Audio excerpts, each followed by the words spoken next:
First I'm going to tell you, or show you a little bit of my technique. I work wet on wet, which means I rub an oil base. And this means you cannot have a pattern on here. The reason why I do it, you can do it more transparent, which is a Telmark technique.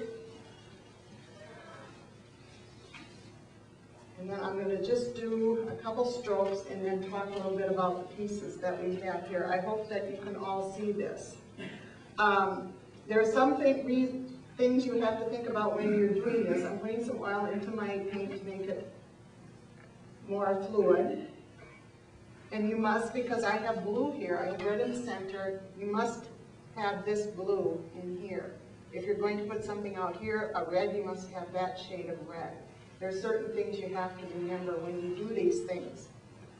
And I do not know how steady my hand is tonight, but we're going to try. Can you talk while you do this, or do you have to focus? Well, this is just practice. Let's see. You also have to support your hand, like I'm doing. First, I'm going to make a C.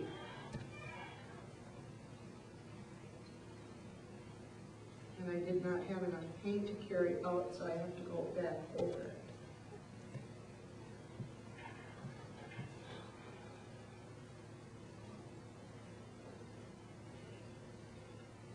A good design has characteristics of all of the different things, such as a C and an S.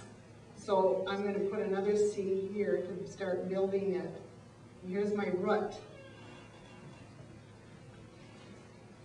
I'm going to put a S right here.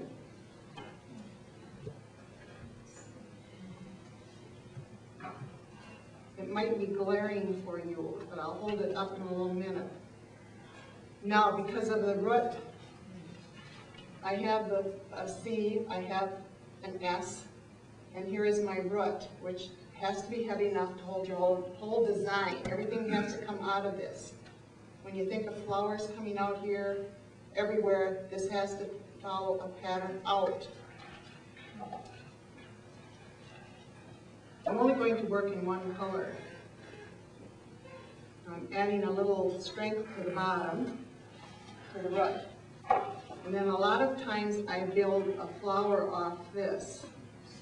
And I combine the different elements of the S and the C. When you're making a piece under normal circumstances, do you switch back and forth between colors? Yes. Yes, I do. This one is just to show you, but if I were going to work on this, I would have some reds in there, probably some yellows, maybe some greens, but above all, I have to have a little blue in here. So I would probably do my main stroke, the blue. And would you blend the colors as you're painting them, or do you have to wait for anything to dry? Or? No, if you wait for it to dry, you better let it dry completely. Then you oil it again, come back in, but then your colors are not going to be blended a little bit, because this is one thing. If I used up all my oil here, but I'm going to go to dark so you can see that.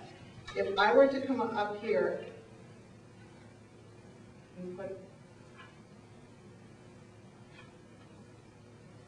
and I go over something, I would pick up that color. If, for instance, I use yellow, I would make it green. And that's really good in a design too, because you've got a little more element there.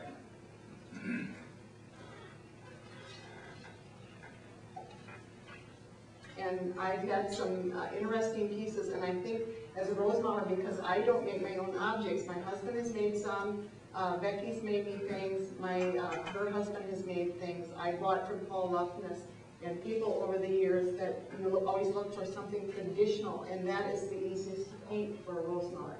And above all, rose mullet is a decorative paint, and a lot of people in America do not know that there's so many figures included in the rose mullet. In Norway, you will see figures on walls and everywhere, and these were done by famous Norwegian painters. And I like to do that too. I've always liked to paint scenes. So this is my diversion from the regular rose mullet.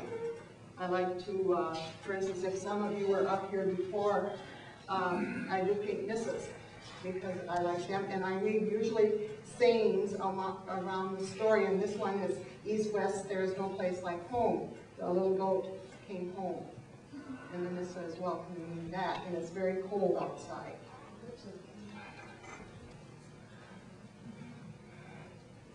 So I usually, like Becky, think of a theme in my mind, and then I start theming. This one, those who first come to the meal get the first meal. And this is two misses that have gone from the party to get more ale. And they're standing there talking, and this is a little cat beside it, who also likes that.